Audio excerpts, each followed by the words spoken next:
Hi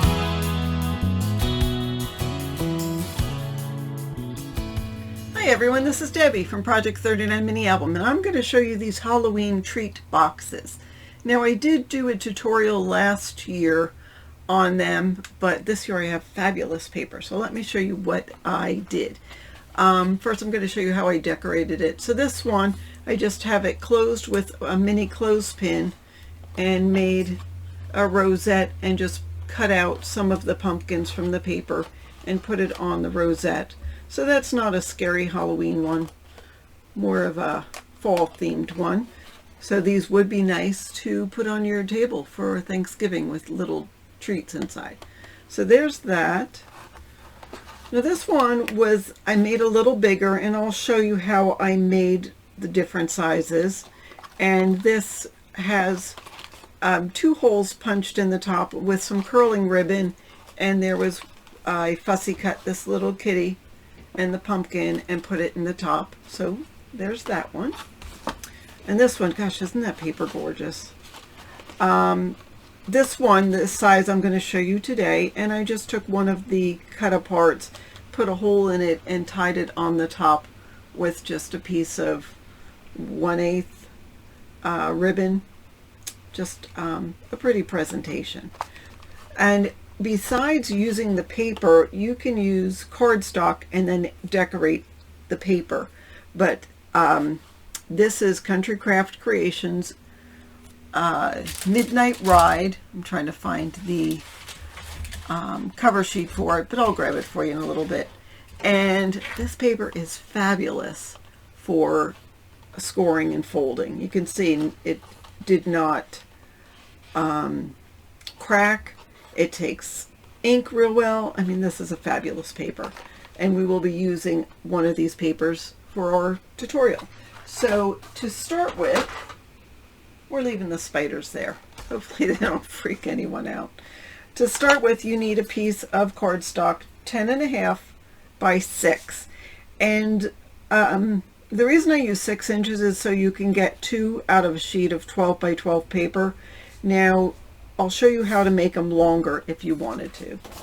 So anyhow, so let's start with putting the long side at the top, and we're going to score at 2.5, 5, 7.5, and 10.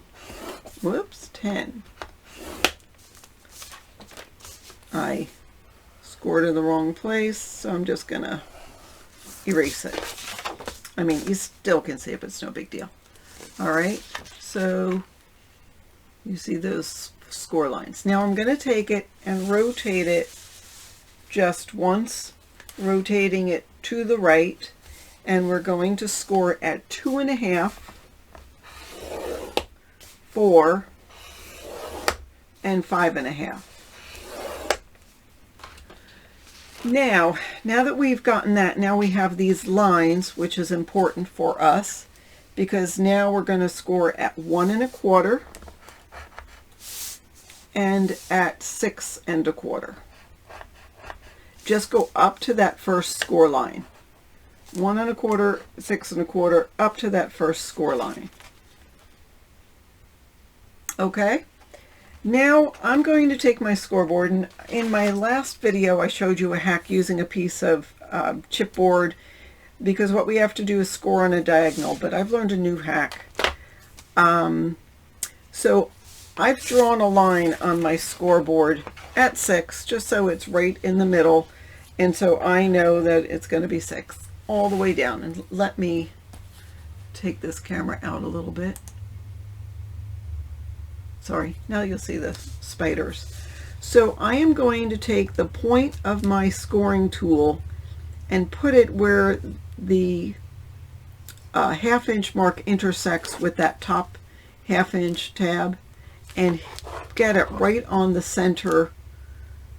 So it's just going to sit right there. I know it's the center because it's not moving if I try. And I want to make a line down to here. So I try to figure out where this is going to be using this line as a guide. And to be sure, I'll take my ruler and put it right up to so it's on this line at 6 inches, and keep doing it until I know that I'm going to make a line. I went too far that time, to go from this point down to that point, and so I'm pretty close right there. And so then you score there. See where it is? Now I will do the same thing on this side. I want to go from here to here, and this is a little easier to see because it's on the edge. Still needs to be adjusted a little. I'll put my scoring tool right there on that 6-inch line and score down. So there we go. Got the 2 triangles. Now we have to do it on the other one again. So I'm going to take it where this, at the 6 1/4, where that intersects with the 1/2 inch. Going to put it right there on that line. Rotate the paper until I think it's where it needs to be. Take my ruler and verify. And I'm off a little bit.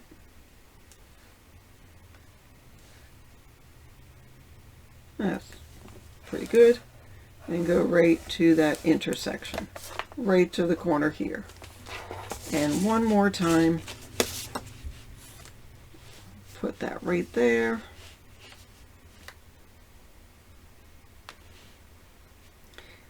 And the ruler helps me make sure I've got it straight. And when I think I do, I score. All right, fabulous. So you see those triangular pieces? Easy schmeezy. All right, now we're going to take scissors, and I'm going to cut off this bottom small rectangle. I'm just going to go straight up to that bottom score line and cut that off. That's all. And then I'm going to cut up 2 1/2 inches to that first score line, right on the line. And one thing I do advocate is use long bladed scissors for this kind of thing. And try to stay right on the line. If you're not good at doing that, maybe put it back into your cutting tool, whatever you use to cut, and do it that way. All right, now we're going to burnish on the score lines. And I am going to move this out of the way. And just because I know it might freak people out, I will move these guys out of the way. But I might use one to decorate, so fair warning. So I'm going to fold, I'll turn it over and fold towards me. Move all those 4 tabs and fold. And I'll fold that down like that. Fold that. And actually I'm going to turn that over so it folds this way as well. Fold on the score lines here.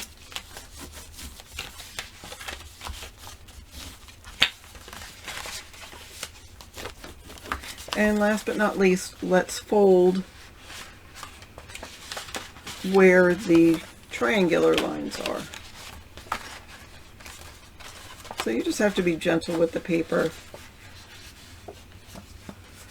but just train the paper to fold. Okay, so there we go. Now what I'm going to do is on this little 1/2 inch tab, I'm going to take a little score tape. You could use glue, but I don't want to have to wait for it to dry while I'm doing this tutorial. So I'm just going to use a little score tape. And then I'm going to fold this right in half. And it will meet right under that score tape and burnish it. And then here I'll use some glue. I'm going to turn it upside down, and I'm going to put the first, whichever one, they're all 4 the same. Put one in, and then just keep adding glue and folding it, and add glue and fold it. So there you go. I'm going to actually turn it upside down or right side up and just put my bone folder in there and burnish real well. So there we go. All right, now I'm going to find out where my triangles are, and I'm going to push that in with my fingers and bend at this fold line. And if you've burnished, it does it without a problem. Whoopsie, here it didn't fold perfectly straight, no big deal. Just put my finger in and make sure the paper folds straight. And there we go. Now there's two ways of having a closure. As I said, you can put a mini clothespin to hold it, or you could punch 2 holes and tie some ribbon around it. But while we've got it this way, I'm going to cut 4 pieces of 1 1/4 by 2 1/4, which I've already cut, and you can add them right centering it on here.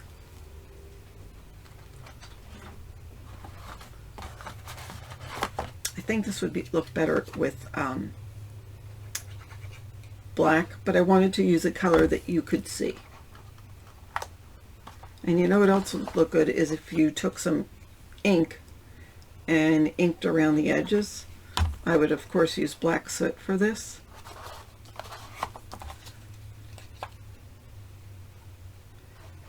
I'm just going to add glue to get that on.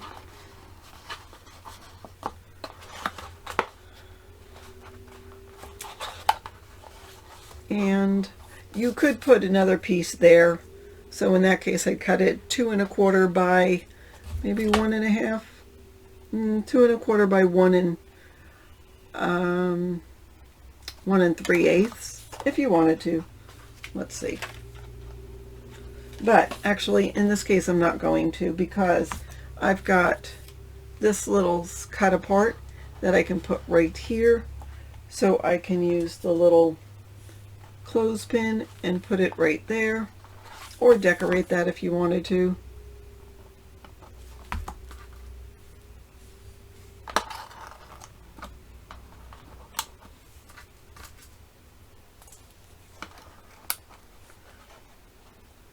So a couple of different options.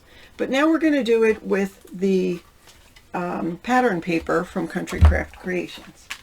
So I'm going to pull out my scoreboard again. And this time I cut this one at 7 by 10 1/2. So we're going to start the same. We're going to score it at 2 1/2, 5, 7 1/2, and 10. We can do it this way. So now this is the top, so I'm going to turn that one turn to the right, and now I'm going to score at 2 1/2, 5, 1/2 inch. So now I'm going to rotate it this way and go 1 1/4 and 6 1/4. And then I'm going to do that same thing with trying to find my center point here, and I want to make sure that I hit this point here to make a diagonal.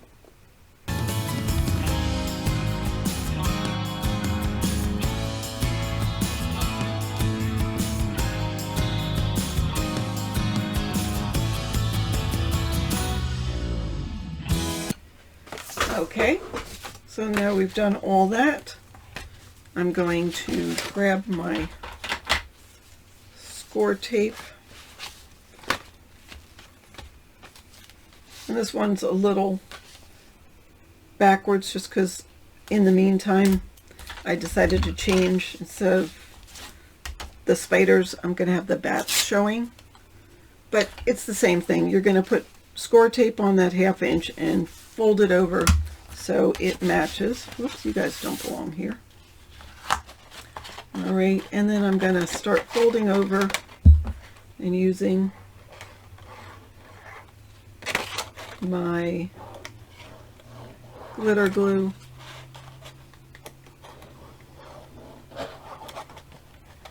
Oops, I don't leave anything there.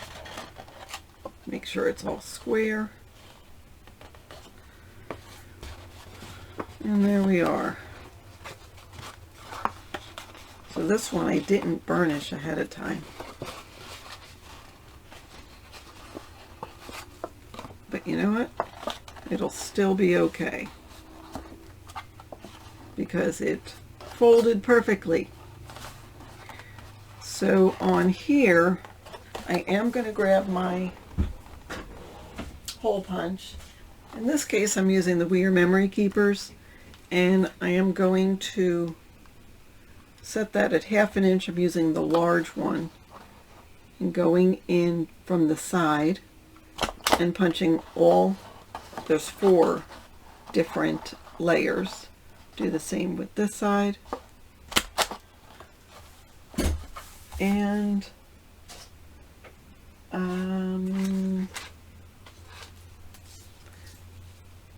put in some ribbon.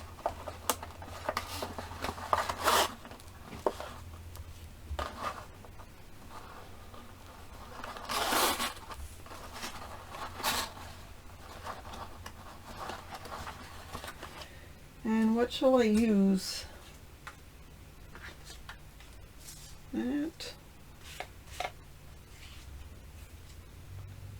That. How about this Haunted Halloween? And I was going to use this rosette, but it really is not going to work, so I'm just going to put a hole in the top of this cut apart. I'll tie a little knot here. Thread this through.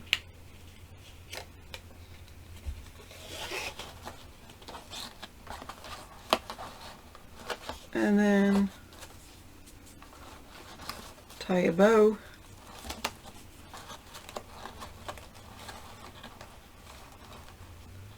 Yes, I know. I need to learn how to tie bows better.